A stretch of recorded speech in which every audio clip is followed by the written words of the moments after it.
Então esse tema é o nosso tema, somos uma família. Sabe, queridos, agora a gente não vai ser família se a gente não tiver comunhão. E eu também não estou dizendo que a gente é uma família perfeita, eu estou dizendo que a gente é uma família. Mas não tem família perfeita. Tem Jesus perfeito na família. Como eu gosto sempre de repetir a definição de igreja do meu amigo pastor Rodrigo Brito. A igreja é a soma dos imperfeitos remando para o perfeito. Perfeito só Ele. Ninguém é melhor do que ninguém. A única diferença entre você que está aqui dentro e alguém que está lá fora é que você creu e está aqui. Eles precisam crer também. E eles vão crer através de vocês. Mas se vocês julgarem o comportamento e tal, como que eles vão crer? Eles vão ter raiva. Por isso que a igreja muitas vezes é odiada. Porque muita gente da igreja se sente melhor que os outros. E nós não somos melhores do que ninguém. Nós cremos no Evangelho. E isso é que faz de nós privilegiados por termos crido, não por sermos melhores. E quando Deus colocou para esse ano, o tema foi uma família unida. Falando de unidade. E o tema que foi lido pelo Ronald é o tema que eu vou ler também. Que estava previsto aqui na... Já botou para mim? Já é a tela da mensagem? Está lá, ó, João 17, a partir do 20. Minha oração não é apenas por eles. Rogo também por aqueles que crerão em mim por meio da mensagem deles. Então Jesus, olha aqui para mim. Jesus no capítulo 17 do livro de João, ele está fazendo uma oração pelos seus discípulos. Esse capítulo é conhecido como a oração sacerdotal. Mas Jesus, ele dá essa declaração: olha, eu não estou orando só por vocês que estão aqui, eu estou orando por vocês que estão aqui, os 12, e eu estou orando por aqueles que virão crer em mim por causa da mensagem de vocês. É o nosso caso. Nós cremos em Jesus por causa da mensagem dos apóstolos. Essa mensagem chegou até nós. Começou com 12 homens, mas chegou até nós.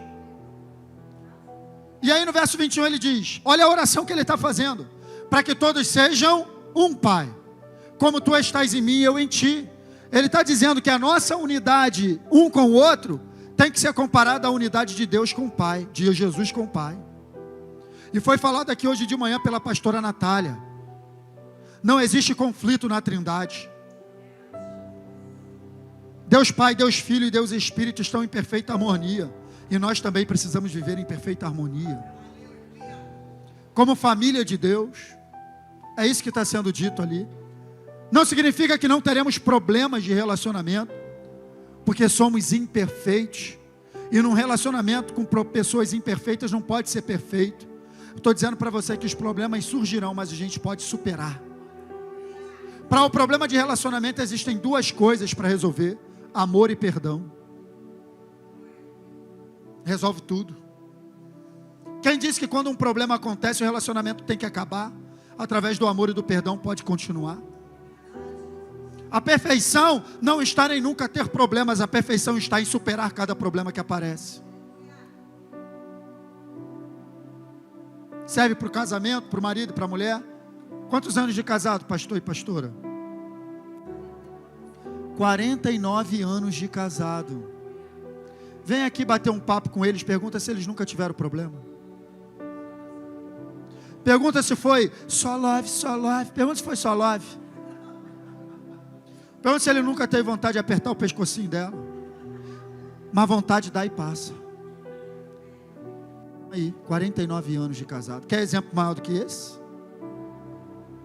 Casamento é uma decisão, família é uma decisão. Só que o que eu tenho visto hoje são pessoas tomando decisões, não pensando na família, pensando em si mesmo. Hoje em dia nem nos filhos se pensa mais. A mulher decide: eu quero ser feliz, vai embora de casa. O homem decide: eu quero ser feliz, vai embora de casa. Quer ser feliz? Você casou para ser feliz? Está errado. Você tem que casar para fazer o outro feliz. Se você não é feliz sozinho, você não vai ser feliz no casamento. Se você não é realizado sozinho, você vai entrar num relacionamento frustrado. E você vai buscar a tua felicidade no outro, e você vai encontrar mais frustração. Porque ninguém é capaz de fazer ninguém feliz. A felicidade é Jesus, cara. Então se você é completo em Jesus, você pode completar outros.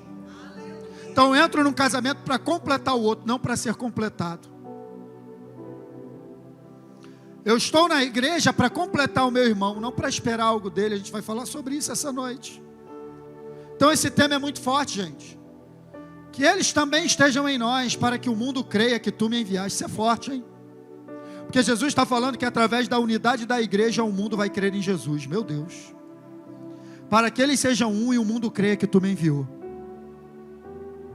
Verso 22, deles a glória que me deste, para que eles sejam um, assim como nós somos um. Verso 23, eu neles, tu em mim, que eles sejam levados à plena unidade, para que o mundo saiba. Agora preste atenção, primeiro falou que o mundo creia, agora está falando que o mundo crer e conhecimento. Então o mundo toma conhecimento de Jesus através da unidade da igreja. Olha lá. E os amaste como igualmente me amaste. Então essa frase aqui que eu quero colocar para você.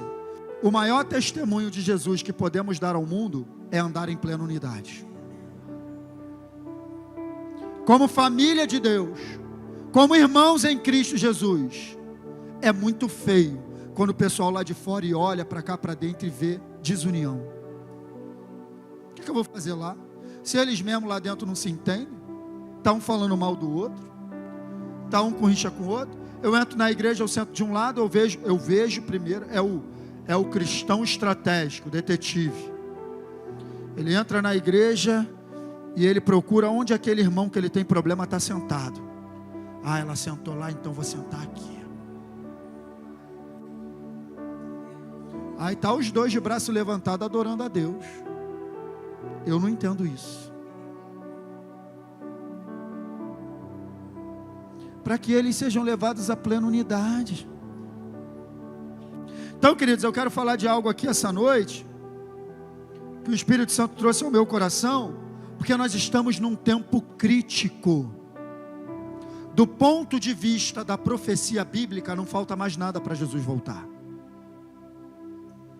Quando a gente olha para a palavra e a gente compara com os acontecimentos, até mesmo quando Jesus fala, olhai para a figueira, olhai para Israel. Quando você olha para Israel, você vê tudo que está acontecendo lá, você fala, cara, não está faltando mais nada. Está faltando mais nada. Jesus está às portas. E nós estamos no tempo do fim. Mas não adianta você falar, Maranata, a hora vem Senhor Jesus, se você está com um problema de relacionamento com teu irmão. Não adianta.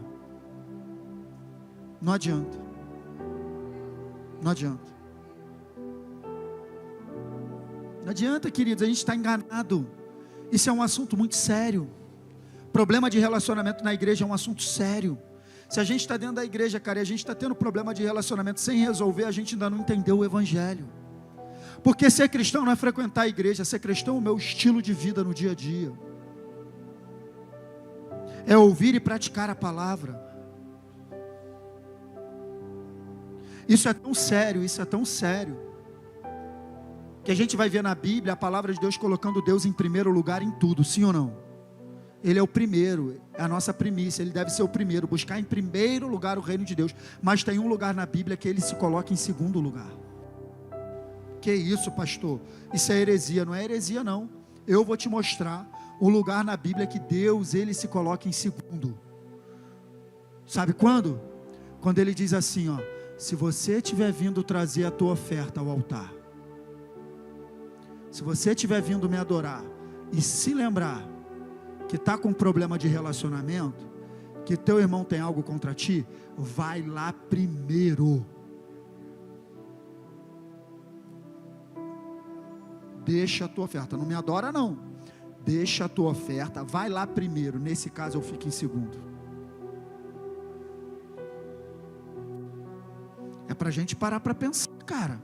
E eu já te falei aqui, como pastor dessa igreja, eu não vou te deixar em paz nessa área. Não, se você está com problema de relacionamento, você vai ter que resolver isso. Não vou pregar sobre isso até o final. Vou te perturbar. Pastor chato, só fala disso. Eu vou ser chato. Porque eu sei para onde você tem que ir, cara. Eu sei para onde Deus quer te levar. E essa amargura, esse ressentimento está impedindo, travando a tua vida. Percebe que tua vida está amarrada não? Quero te dizer, esse ressentimento que você está guardando aí, entrega aí, você vai ver tudo destravar. muita gente doente na igreja, porque guardar ressentimento abre porta para a doença.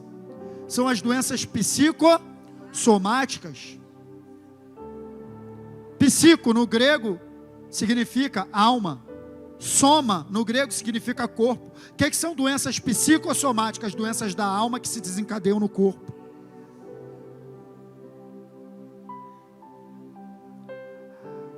Guardar ressentimento e ofensa é a maior porta aberta para Satanás trabalhar na nossa vida. O perdão que nós recebemos de Deus, temos que ser capazes de liberar para o outro, cara. E é sobre isso que eu vou falar essa noite. E Jesus falou que nesse tempo que nós estamos vivendo, isso aumentaria muito.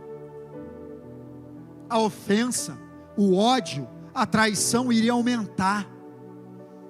No livro de Mateus, capítulo 24, os seus discípulos chegam perto dele e falam assim: Senhor, quando vai acontecer essas coisas e quando virá o fim?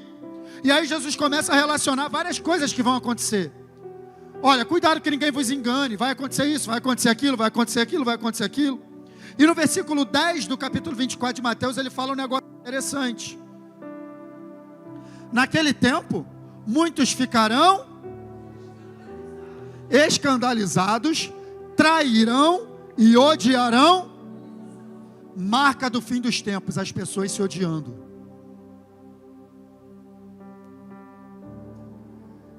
Aí você vai falar: não, mas eu não tenho ódio de ninguém. De repente você tem e não sabe. Eu vou te provar hoje aqui, porque muitas vezes o ódio é camuflado de indiferença. Indiferença também é ódio. Eu vou te provar no original da palavra ódio que a indiferença também cabe. Não sinto nada por ele não, tenho ódio para mim. Não importa, não quer dizer nada, já está odiando. Eu vou te provar na palavra de Deus. Então essa palavra, no original, escandalizados, muitos ficarão, não, deixa eu vir aqui primeiro. Jesus está falando, quando ele diz assim, muitos ficarão escandalizados, trairão e odiarão. Isso aqui é uma escalada crescente nos problemas de relacionamento. Primeiro eu fico escandalizado, eu vou te mostrar o que significa essa palavra, para depois de eu ficar escandalizado, eu traio e depois da traição vem o ódio. É uma escalada. De repente você está em alguma fase dessa, com alguém. Então Jesus está mostrando, está falando de uma escalada crescente nos problemas é disso que ele está falando. A palavra escandalizado ali em Mateus, já está prestando atenção? A palavra escandalizado ali em Mateus 24:10, no original é essa aqui, escandalon, no grego. E o significado dela é como se fosse uma isca. Sabe aquela isca que tu usa para pegar o peixe? É isso, significado de escândalo.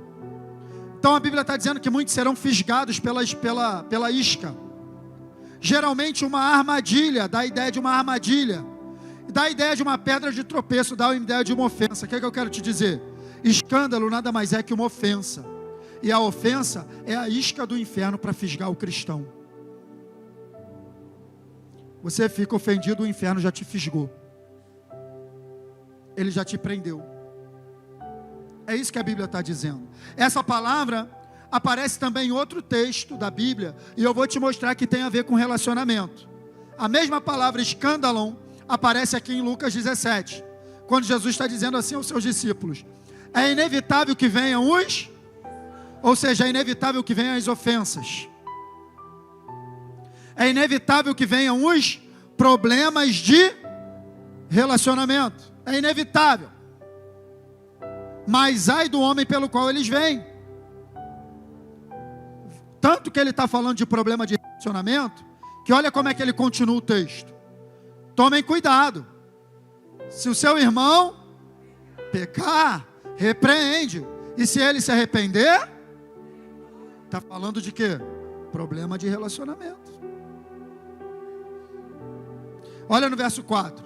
Se pecar contra você 7 vezes no dia, e 7 vezes voltar a você e disser: estou arrependido, na 7ª vez não perdoe. Diga amém. O que está escrito ali?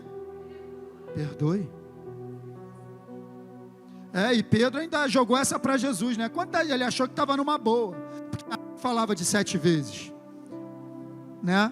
E aí Pedro, quantas vezes eu tenho que perdoar meu irmão? Até 7 vezes. Ele achou que estava bem. Jesus falou, não te digo até 7, mas até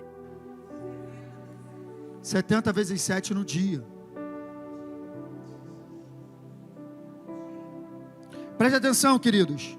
Olha a ligação que eu vou fazer agora. Olha aqui para mim. Eu não posso perder a tua atenção. O evangelho, ele tem que ser compreendido. Amém, queridos? Não é uma palavra para te emocionar. É para você compreender e ter tua vida transformada. Então olha a ligação que eu vou fazer agora com Mateus 24, que a gente leu primeiro, e Lucas 17. Em Lucas 17, Jesus está dizendo que seria inevitável que houvessem dificuldades E em Mateus 24, ele confirma que no tempo do fim, isso aumentaria bastante. E é esse tempo que nós estamos vivendo. Nunca se houve tanto problema de relacionamento. Dentro das casas, dentro das famílias, dentro das igrejas, dentro das repartições de trabalho. Nunca se teve tanto problema de relacionamento. O número de divórcios só cresce a cada ano e dentro da igreja está aumentando também. E ninguém casa pensando em divórcio, mas o número de divórcios só cresce. Por quê, pastor? Porque muitos estão presos à isca de Satanás. A ofensa é a isca do inferno.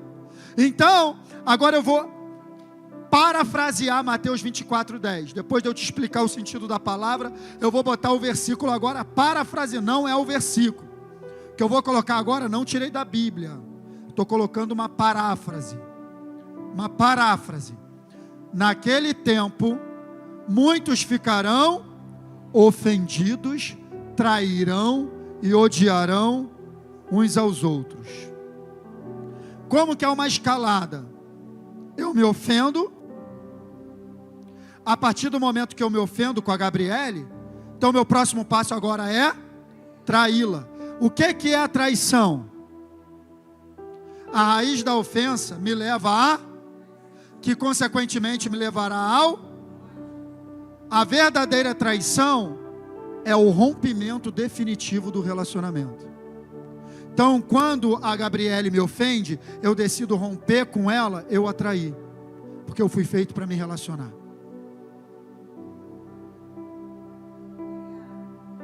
E depois da traição, vem o ódio, eu não quero mais saber dela. Mas tudo começou com uma ofensa. Essa é a estratégia do inferno. Agora olha o que Jesus continua dizendo no mesmo livro de Mateus capítulo 24. Agora olha o que ele vai falar no verso 11. Você está prestando atenção? Saímos do 10, vamos para o 11. Olha o que ele diz agora no tempo do fim também. E numerosos surgirão. Eu sempre olhei para esse verso falando de falso profeta, achando que os falsos profetas estariam nos púlpitos. Mas eu descobri dentro de um contexto que sabe onde está o falso profeta? Na igreja. São pessoas que foram ofendidas, traíram e odeiam e estão aí adorando a Deus. São falsos profetas. Adorando a Deus com ódio no coração. Adorando a Deus com problema de relacionamento. É isso que está falando. Numerosos falsos profetas vão surgir por causa dos problemas de relacionamento. Então, pode ter falso profeta no púlpito, sim ou não? Pode, mas pode ter muito mais na igreja.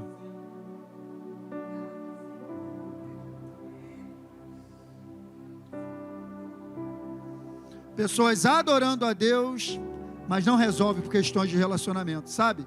Deus está falando que são falsos profetas. E olha aqui no verso, a ofensa, antes do verso 12. A ofensa, queridos, cria um campo fértil para surgimento de relacionamentos superficiais e enganosos, que é a traição, hein? Então, estou aqui, a paz do Senhor. A paz.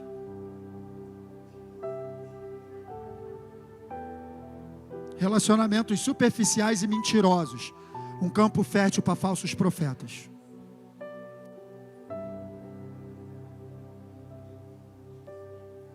É isso que a Bíblia está falando. Relacionamentos superficiais e mentirosos são falsos profetas se relacionando. Resolve isso, cara.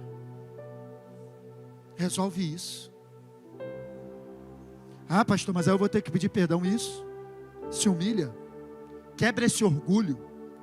Ei, olha aqui para mim. Não deixa nada tirar a tua atenção. Olha aqui para mim. Quebra esse orgulho. Senão esse orgulho vai te quebrar.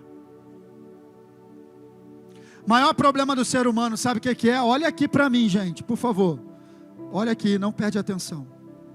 O maior problema do ser humano é o orgulho em operação, cara.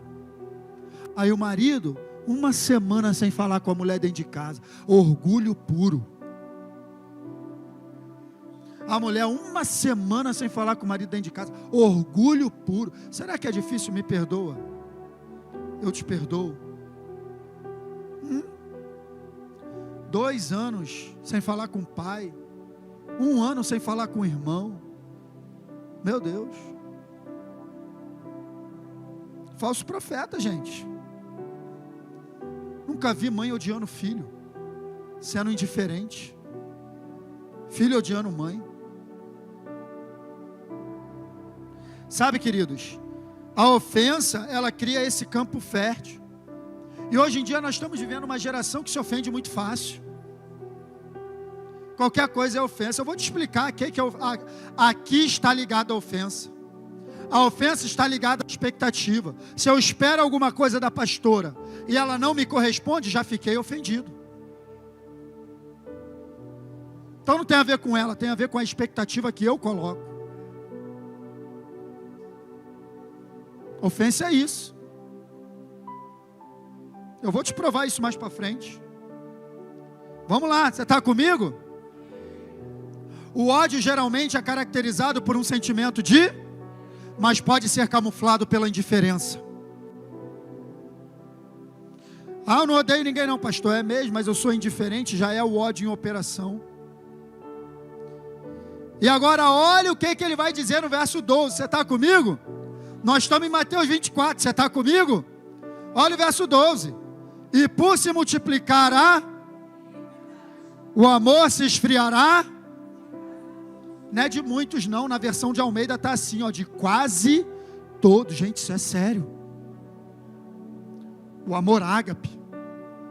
Porque o amor que está aqui, no original, volta para mim por favor, gente.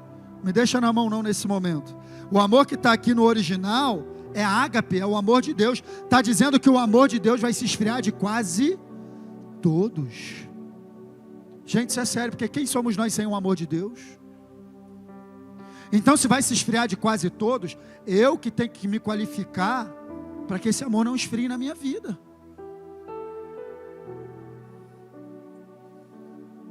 Agora, por quê? Você percebe que está numa sequência? Ele começa lá, olha aqui para mim. Ele começa lá no verso 10 falando de problema de relacionamento. Ele fala no verso 11 de falso profeta. E ele fala no verso 12 de esfriamento do amor. Então, o que ele está falando na verdade? Jesus, tá? Palavras de Jesus. O aumento dos problemas no relacionamento dentro da igreja é o que leva ao esfriamento do amor ágape, que só a igreja porque se lá no texto de Mateus 24, 12 está lá ágape, não é um amor que o mundo tem. Então ele está falando que o amor vai se esfriar de quase todos dentro da igreja, porque o amor ágape só a igreja tem, que é aquele lá de Romanos capítulo 5, verso 8, o amor de Deus já foi derramado no nosso coração pelo Espírito Santo que nos foi dado. Esse amor está se esfriando dentro da igreja. Então como que nós vamos ser uma família unida, gente? Como que nós vamos ser de fato família? Superando problemas de relacionamento.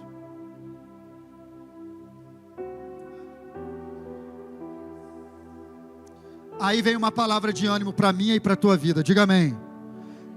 Tu tá xoxinho, né? Diga amém, querido. A palavra de ânimo vem no verso 13. Porque ele diz assim, ó: mas aquele que perseverar até o fim, será salvo. Perseverar em quê, Luiz? Perseverar no amor, ágape. Perseverar amando o seu irmão. Perseverar superando os problemas de relacionamento. Perseverar perdoando um ao outro. Aquele que perseverar até o fim será salvo.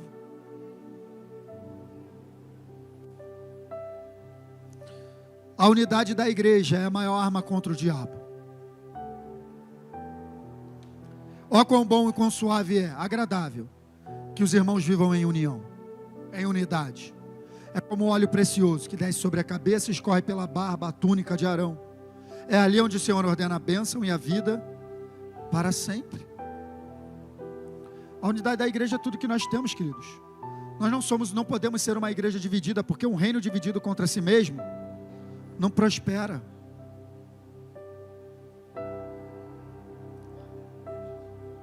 Então preste atenção. Saiu de novo aí.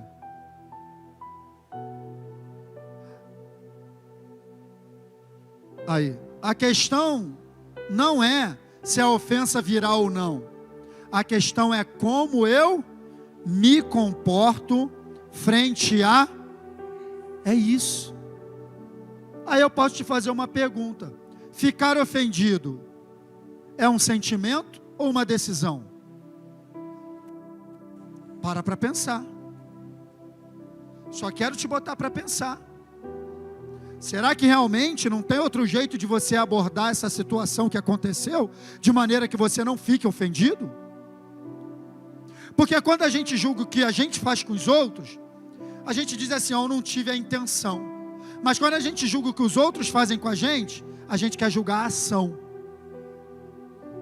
A gente é radical para julgar a ação do outro, mas a gente é complacente para julgar nossas atitudes. E deve ser o contrário. Nós devemos ser radicais para julgar as nossas atitudes e complacentes com os erros dos outros. Será que quando o outro erra comigo eu não posso julgar pela intenção também? Eu não posso... uma pergunta que pode quebrar a ofensa. Será que ela teve a intenção de me ofender? Já pode quebrar. Será que realmente ela fez isso de propósito? Será que realmente ele quis que eu me sentisse mal dessa maneira? Isso salva um casamento. Então, como eu reajo diante de uma ofensa? A Bíblia diz que, olha aqui para mim, a Bíblia diz que de repente, dependendo da maneira que eu reagir, eu posso criar um muro tão grande. Presta atenção. Provérbios 18, 19. O irmão ofendido é mais inacessível do que uma cidade fortificada. E as discussões são como as portas trancadas de uma... Ele está dizendo que dependendo da maneira como eu sou ofendido, ou como eu me coloco diante da ofensa, eu posso levantar um muro tão grande entre mim e a pessoa, que eu me torno uma cidade fortificada, impossível do outro acessar. É o que eu falei. Então eu decido que a Gabriele não vai mais acessar a minha vida. Eu levantei um muro, eu me tornei uma cidade fortificada em relação a ela. Não, até perdoo, mas não quero ele lá, eu aqui. Será que esse é o padrão de Deus? Porque a Bíblia manda a gente perdoar como a gente quer ser? Como a gente quer ser? É a oração. É a oração do Pai Nosso. Perdoa. Tu sabe. Perdoa as nossas ofensas, dívidas, assim como nós perdoamos aqueles que... Então, se você perdoa, assim, eu perdoo, mas você lá, eu aqui, você está pedindo para Deus, quando você errar, Ele fala, não, eu até te perdoo, Carlinhos, mas você lá, eu aqui. Já pensou esse perdão de Deus para você?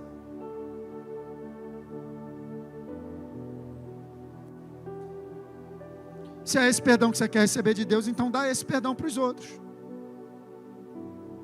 Eu não estou dizendo que uma pessoa te ofendeu, te lesou, te maltratou. Você tem que abrir completamente a sua vida novamente para Ele. Existem casos e casos. Mas eu estou dizendo, cara, que você tem que estar disposto a abrir teu coração para uma nova oportunidade. Porque Deus é assim conosco, diga amém. Então preste atenção. As reservas que a pessoa ofendida impõe um relacionamento, eu dei o caso aqui, eu e a Gabi, estou usando esse exemplo, as reservas que eu imponho são como muros de uma cidade fortificada. Então não quero mais saber de você, Sandro, porque você errou comigo, acabou. É um muro que eu estabeleci. Acabou, Renata, não tem mais chance para a gente ter relacionamento. Você é para lá, eu para cá. Levantei um muro, me tornei uma cidade fortificada. No Novo Testamento, isso aqui está no Antigo Testamento, Provérbios, mas no Novo Testamento fala também de fortalezas. Lá no 2 Coríntios capítulo 10, pois embora vivamos como homens, não lutamos segundo os padrões. Então preste atenção, o padrão da igreja lidar com questões de relacionamento não tem nada a ver com o homem. O mundo lida de um jeito, pisou no meu pé, eu piso no teu calo. Bateu, vai levar. Falou, vai escutar. Bateu, levou. Pronto, falei. Tá rindo? Pronto, falei. Você devia falar assim, ó. Pronto, semeei. Porque nossas palavras são sementes que eu planto para colher depois. Então não é pronto, falei, é pronto, semeei. Agora vou colher. Ah, eu falo mesmo. É mesmo? Tá bom. Vai falando aí. Não, pastor, se eu não falar, eu passo mal. Então passa mal, mas cala a boca, cara. Tô até, vai correr 10 quilômetros. Porque é isso, cara. Isso acontece comigo e contigo. Ah, pastor, mas eu sou perfeito nisso. Não, nenhum de nós é. Mas eu estou te mostrando o padrão de Deus que eu e você temos que buscar, cara. Porque na hora de uma briga podem ser faladas coisas que ficam marcadas. Isso de ambos os lados, tá? De ambos os lados. Mas deixa eu te dizer. As armas com as quais lutamos não são, pelo contrário, são poderosas em Deus. Lembra dos muros? As armas que nós temos em Deus destroem esses muros, essas fortalezas. Aí ele vai falar o que são fortalezas. Olha aqui para mim, verso 5. Argumentos, pretensão que se levantam contra o conhecimento de Deus, levando cativo todo pensamento. Então os muros de uma cidade fortificada, de um irmão ofendido, se levantam na sua mente. É na mente que esses muros se levantam. Então preste atenção. As fortalezas da ofensa se levantam na mente, na maneira de abordar a situação. Uma cidade fortificada de um irmão ofendido nada mais é, preste atenção, cara, que eu estou te falando é poderoso. Uma cidade fortificada que o irmão ofendido se torna, nada mais é que a maneira que ele abordou a situação e escolheu crer. Ronald fez isso comigo, ele quis me ofender e tal, então agora eu penso assim, não quero mais saber. Levantei uma fortaleza, aonde? Na minha maneira de pensar. Será que é isso mesmo? Será que a situação só tem esse ponto de vista? Ou esse é o teu ponto de vista e deve ter o ponto de vista da outra pessoa também? Porque às vezes, só de você procurar saber o ponto de vista do outro, de maneira genuína, você já é liberto. Você está entendendo isso? Então preste atenção, queridos, olha aqui. A ofensa é uma armadilha do inimigo para prender os filhos de Deus em fortalezas mentais que levam ao esfriamento da comunhão. A ofensa é uma armadilha do diabo para prender os filhos de Deus em fortalezas mentais que levam ao esfriamento da comunhão. Meu Deus, cara. O Espírito Santo está aqui essa noite para quebrar fortalezas, cara. Você tem pensado errado em relação ao teu irmão, sabia? Você tem pensado errado em relação à tua família, sabia? Você sabia que esse comportamento dessa pessoa que você critica tanto pode ser a única coisa que ela sabe fazer? pode ser fruto de um momento tão difícil que ela esteja vivendo, que na verdade essa ofensa que ela fez a você é na verdade um pedido de ajuda? Será que essa pessoa que te ofendeu não está vivendo um momento tão difícil que na verdade essa ofensa é um grito: me ajuda, faz alguma coisa por mim?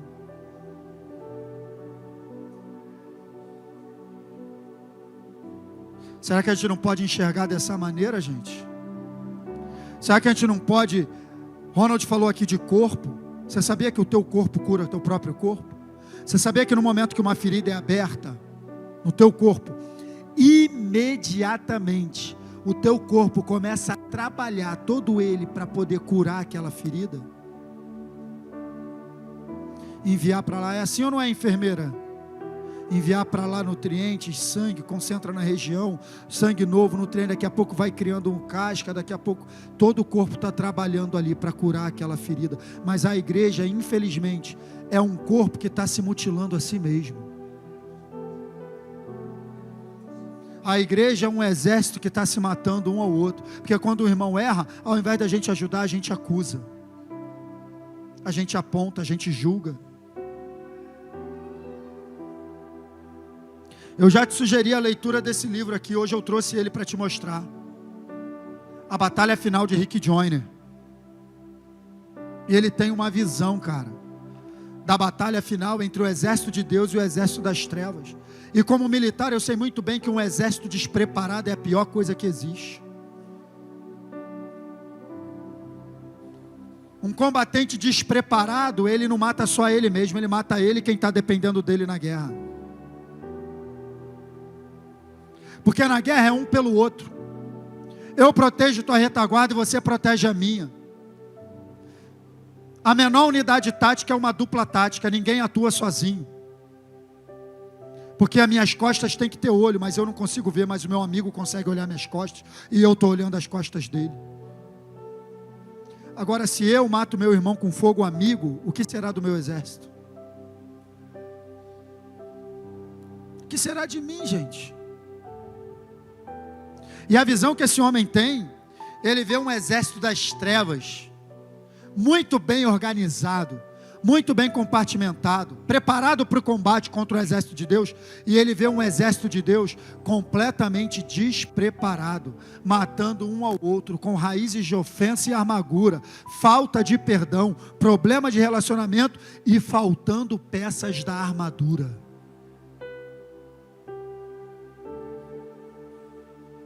Faltando peças da armadura de Efésios 6. E no momento que ele vê isso, ele vê, cara, como é que vai ser esse combate? E aí o combate começa a se desenrolar e tal, e chega um determinado momento, que ele sobe numa montanha, da onde ele não é mais atingido pelo fogo inimigo, e o nome desse lugar é a unidade dos irmãos. Quando os irmãos estão em unidade, o inimigo perde a sua força, cara. Eu vou te perturbar com esse assunto, eu sei que é uma mensagem que não tem glória a Deus, não tem aleluia, mas eu não estou aqui para te emocionar, estou aqui para ser um canal de Deus, para que a tua vida transforme, cara, porque não adianta frequentar a igreja e continuar vivendo do mesmo jeito.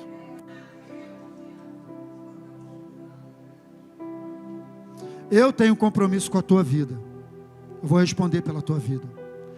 Uma coisa Deus não vai me acusar: você não ensinou o meu povo, isso não, vou te ensinar. Agora, se você vai botar em prática ou não.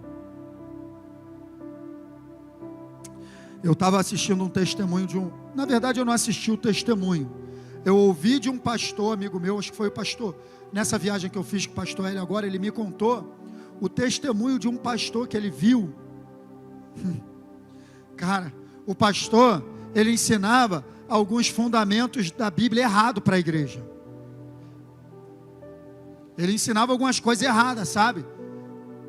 Principalmente com relação a pecado, uma vez salvo, salvo para sempre, tal. E aí, cara, ele sofreu um acidente, ele ficou em coma, sabe? Aí, Fabrício, ele teve essa experiência de ficar entre a vida e a morte. Aí, nessa experiência, Marinete, ele foi levado pelo anjo ao inferno. Eu acredito nessas coisas. Tem vários testemunhos desses, pessoas que ficaram entre a vida e a morte, foram lá do outro lado e voltaram. Tem vários na internet. Aí ele é levado ao inferno, e quando ele vai chegando no inferno, ele vê aquelas almas em agonia. Aí quando ele começa a olhar para as almas, Valéria, ele começa a reconhecer alguns membros da sua igreja. Aí sabe o que a galera começa a falar para ele? Aí pastor, a gente está aqui porque o senhor ensinou a gente errado, hein?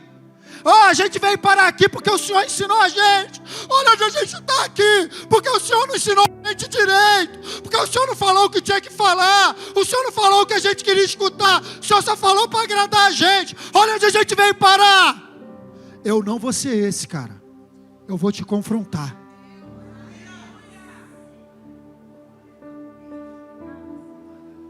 Eu vou te confrontar, cara.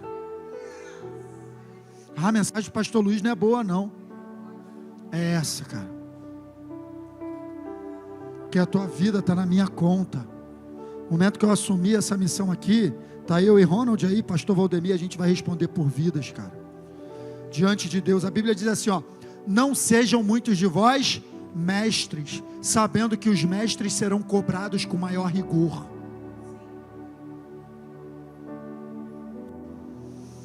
Então a mensagem é essa.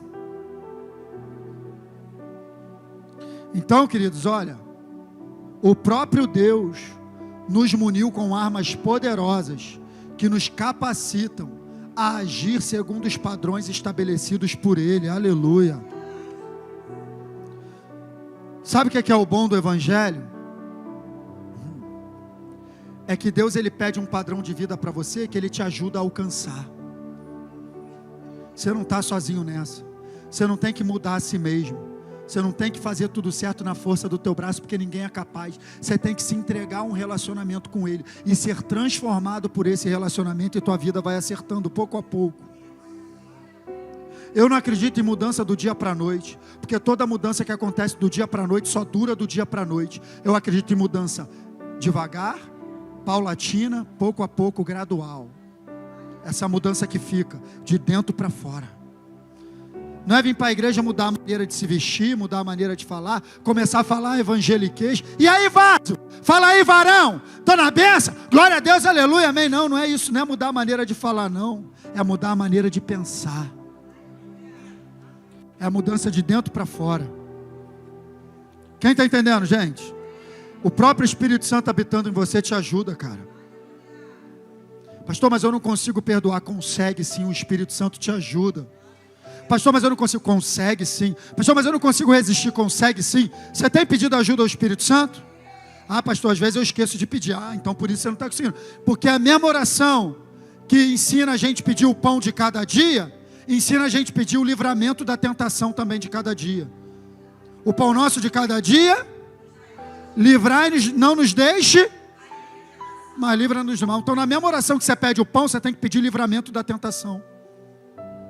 Mas geralmente a gente só pede o pão e esquece de pedir livramento da tentação. Mas está lá que é para pedir todo dia para Ele te livrar na tentação. E se você pedir, Ele vai te livrar. Ninguém que é tentado diga que de Deus é tentado. Porque Deus não pode ser tentado por ninguém, e ninguém tenta. Cada um é tentado quando atraído pela sua própria cobiça. Havendo a cobiça concebido, dá luz ao pecado, e o pecado sendo consumado pela morte. Mas fiel é Deus, que não vos tentará acima da vossa capacidade. Pelo contrário, juntamente com a tentação envia também o escape. A tentação é humana, mas o escape vem de Deus.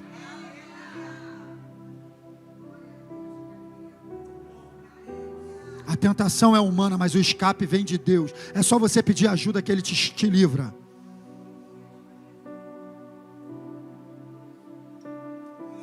Então olha o conselho que Paulo dá a Timóteo: ao servo do Senhor não convém brigar, mas sem ser amável para com todos, apto para ensinar, paciente.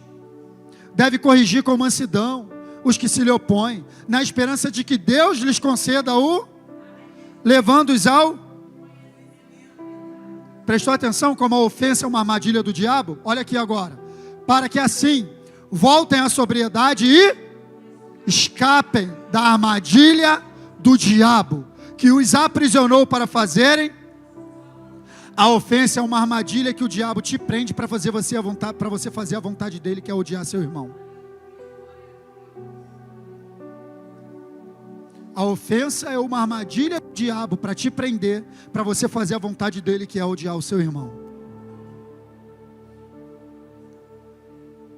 Agora, as armas poderosas que Deus nos concedeu para superar todas essas questões são amor, verdade e perdão. Com isso aqui você não vai ficar ofendido.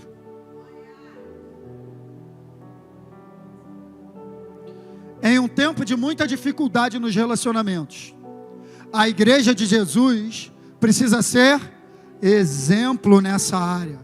Evangelho é relacionamento. Se você tirar relacionamento do evangelho, não sobra nada. Porque é relacionamento com Deus e relacionamento com o próximo. Jesus, qual é o maior mandamento? Relacionamento. Amar a Deus e amar ao próximo. Relacionamento. Amém, queridos? Então eu vou te dar 4 dicas agora já para fechar essa mensagem. Para você não ficar ofendido. Para você vencer essa situação. Você está comigo? Primeiro, diminua consideravelmente as expectativas em relação às pessoas. Pare de esperar coisa dos outros. Porque eu te digo, ofensa nada mais é que expectativa não correspondida. É isso aí, geralmente a expectativa é assim. Muitas vezes eu ouço assim, pastor, pessoal do mundo me trata melhor do que o pessoal da igreja. Não é isso não. É que a tua expectativa com relação ao pessoal do mundo é pequenininha. É aqui. Então, se eles fazem aqui, já superou a tua expectativa. Mas a tua expectativa em relação ao pessoal da igreja é onde? É aqui. Então, se eles fazem aqui, se for o mundo, superou a tua expectativa. Mas se for a igreja, ficou abaixo, te ofendeu. E se for o pastor, então, que a tua expectativa é onde? Aqui, pastor não falou comigo no final do culto, já ficou ofendido.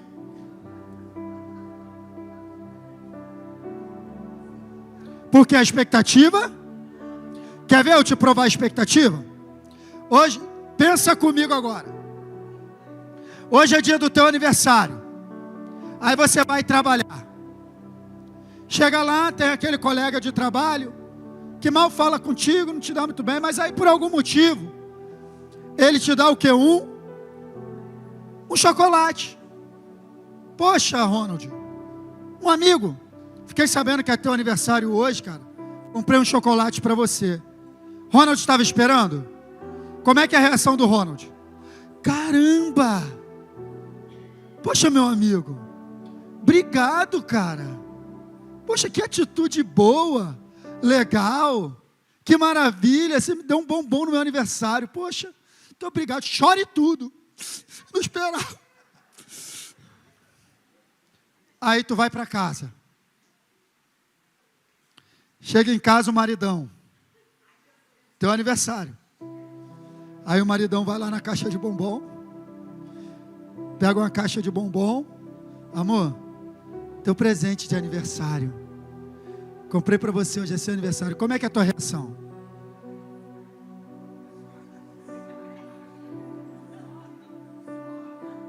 Tá de brincadeira comigo.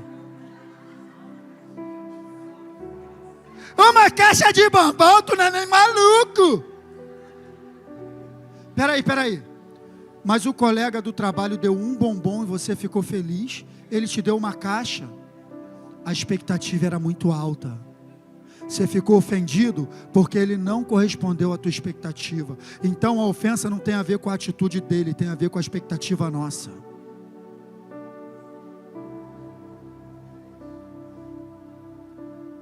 Então diminua suas expectativas, que você vai ficar menos ofendido. Espere menos das pessoas, que você vai ficar menos ofendido.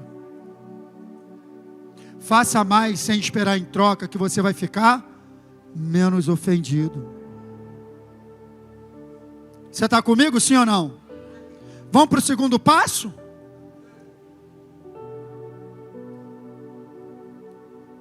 Já parou de funcionar. Passa para mim, Nick. Passa para o próximo. Aí. Aborde a situação pela ótica da verdade.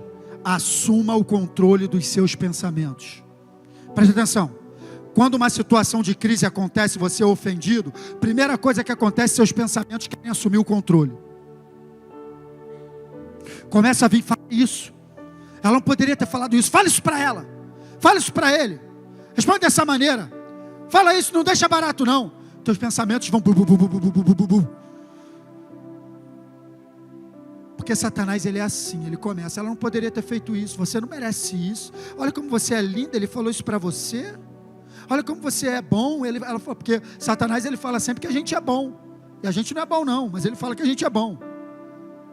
Tal. Se você deixar teu pensamento assumir o controle, já era. Então nessa hora você tem que, peraí, deixa eu abordar aqui pela ótica da palavra. O que a palavra diz? Deixa eu assumir o controle dos meus pensamentos. Se você espera um tempo antes de reagir, já muda. Se você espera algumas horas, já muda. Se você espera para o dia seguinte, mudou tudo. Aquela vontade já passou. E você agora vai ser capaz de tomar uma atitude consciente e racional. Quem está comigo? É a única maneira. Quer ver o terceiro passo para você também diminuir essa questão da ofensa? Quer ver? Considere que você também comete erros, cara. No momento que alguém errar com você, lembra que você também erra. Por que você é tão implacável com o erro do outro? Por que você é tão exigente com o erro do outro? Você não erra não? Você não comete erros não? Se você estivesse errando, qual a atitude que você esperaria do outro? Porque quando a gente erra, a gente quer compaixão, perdão, a gente quer colo. Mas quando o outro erra, a gente não quer dar colo. Então quando acontecer uma situação de crise, para que você seja curado e não fique ofendido, também erro, né? Também vai te ajudar pra caramba. Esses 3 passos que eu estou falando aqui, cara, vai te ajudar demais, sabia disso? Você sabia disso? Vai te ajudar muito. E eu já quero chamar o ministério de louvor, que eu já estou no último passo. O 4º passo, e talvez o mais importante. Porque se o primeiro passo falhar, e você sem perceber acabar criando expectativa, olha aqui para mim. Se o primeiro passo falhar, e você sem perceber acabar gerando expectativa, e ficar ofendido porque suas expectativas não forem atendidas, o 4º passo não falha. Se o 2º passo falhar, e você acabar sendo levado pelos seus sentimentos e reagir de uma maneira errada, o 4º passo não falha. Se o 3º passo falhar, e você no momento se esquecer que você também comete erros, o 4º passo não falha.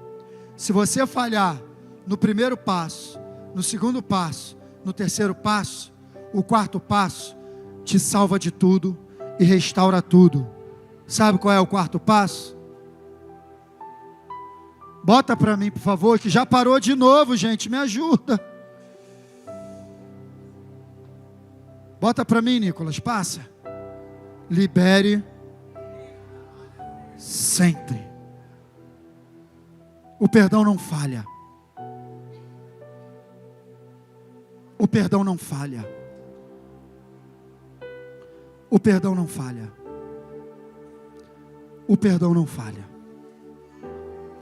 O perdão não falha. O perdão coloca uma vírgula onde tinha um ponto final. O perdão te limpa. O perdão te restaura. Te ofenderam? Perdoe. Te traíram? Perdoe. Te lesaram? Perdoe. Te difamaram? Perdoe. Porque não fizeram diferente com Jesus. Surgiu o apóstolo Paulo por causa da oração de Estevão. Senhor, perdoa eles. Saulo estava lá no meio. Jesus na cruz, Pai, perdoa porque eles não sabem nem o que estão fazendo. O perdão salva. eu e você não temos motivos para não perdoar.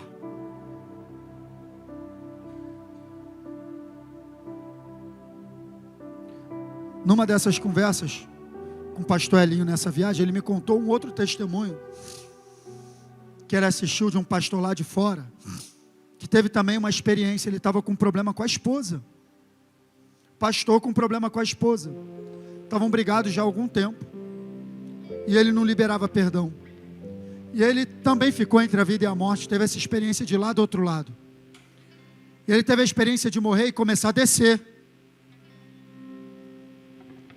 e o negócio foi ficando quente,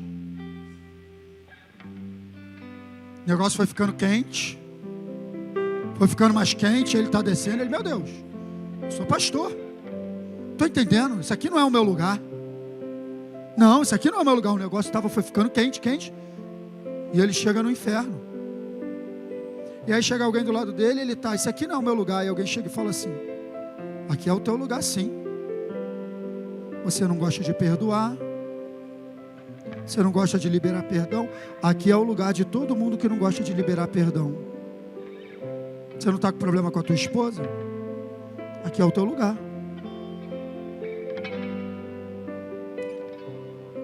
Aí chega um anjo na mesma hora e fala assim, ó, você vai ter mais uma oportunidade, você vai voltar, porque a tua esposa está orando por você.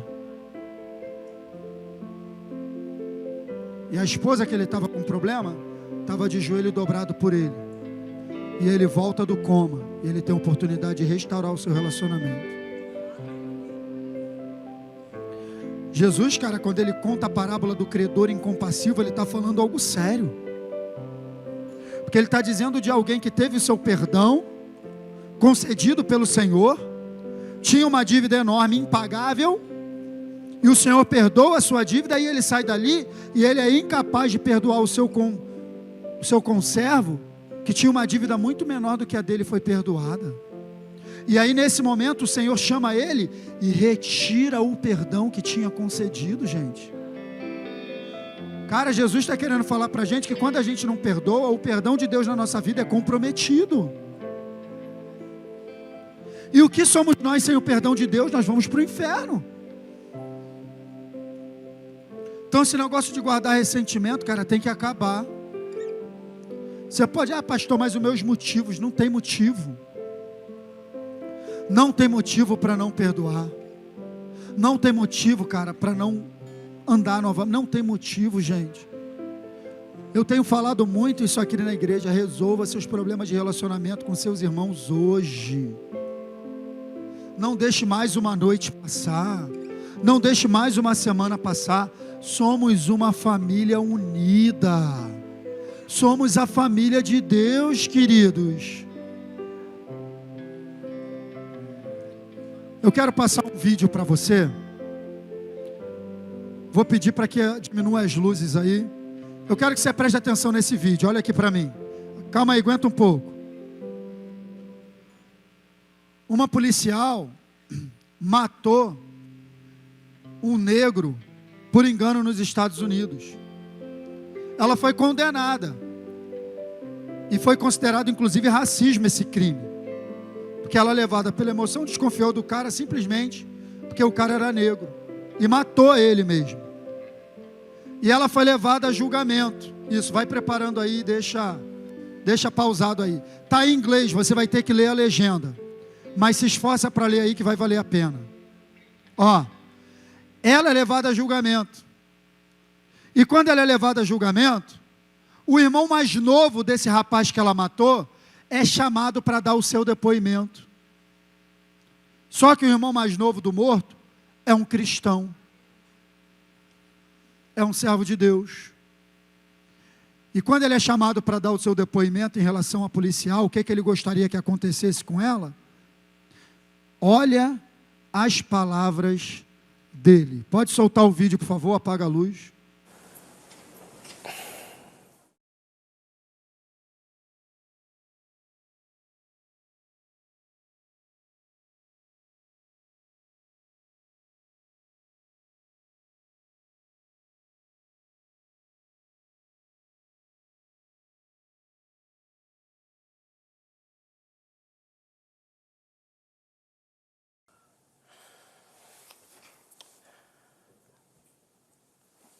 I hope you go to God with all the guilt, all the bad things you may have done in the past. Each and every one of us may have done something that we're not supposed to do. If you truly are sorry, I know I can speak for myself. I forgive you. And I know if you go to God and ask Him, He will forgive you.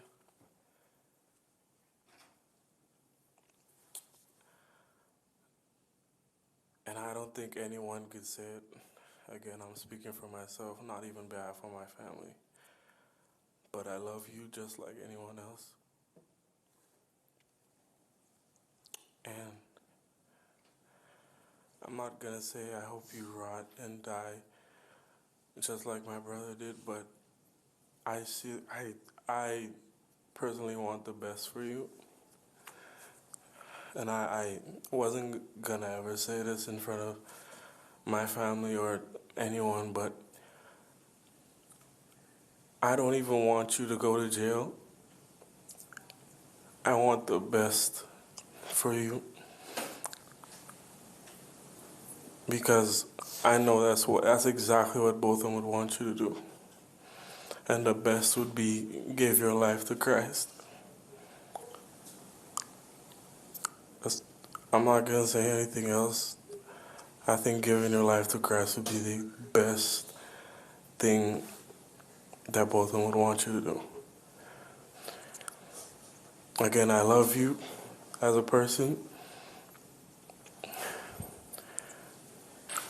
And I don't wish anything bad on you.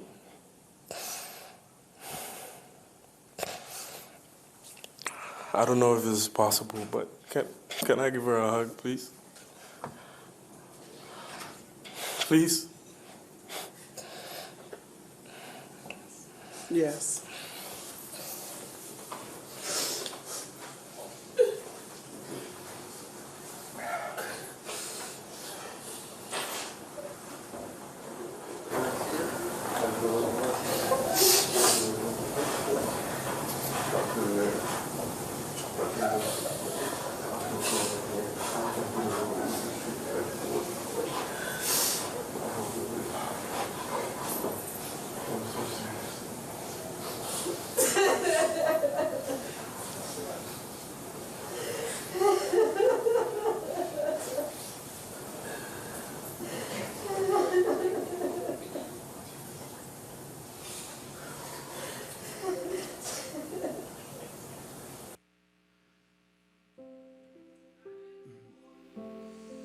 Sabe, queridos, eu acho que nós não temos motivos para não perdoar. Alguém matou alguém da sua família para você não perdoar? Não sei se você percebeu que o policial chega perto, porque ninguém estava entendendo. Eles acharam que pediu para dar um abraço para fazer alguma coisa com ela.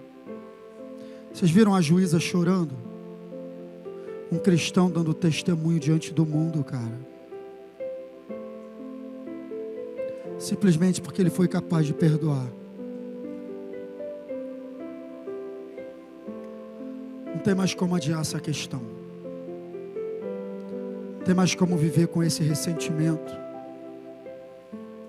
Resolve isso hoje, cara. Eu vou te dar 3 minutos. Eu vou te dar 3 minutos. Você vai meter a mão no teu celular aí. Você vai mandar uma mensagem para essa pessoa. Essa pessoa que o Espírito Santo está trazendo no teu coração. Sabe por quê? Se eu deixar você sair daqui sem fazer nada, você não vai fazer. Você vai perder a coragem. Eu já fiz isso outras vezes aqui. Eu tive testemunhos poderosos disso. Apaga as luzes de novo para mim, Sheila. Você vai ter 3 minutos para deixar registrado uma atitude. Envie uma mensagem para essa pessoa e diga assim: olha, não importa quem errou, não quero saber, eu te perdoo, me perdoa, não gostaria de ter feito isso, ou você, eu te perdoo, vamos continuar, eu estou me limpando hoje. Você tem 3 minutos para isso, é você e Deus.